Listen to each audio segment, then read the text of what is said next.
নমস্কার বন্ধুরা, বছরের প্রথম দিন আমরা চলে এসেছি তারাপীঠ।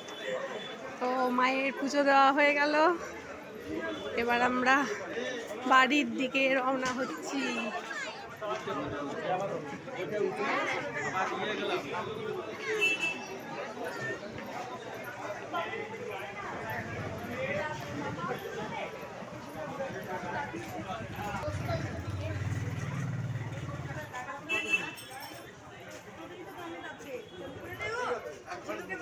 ঠিক আছে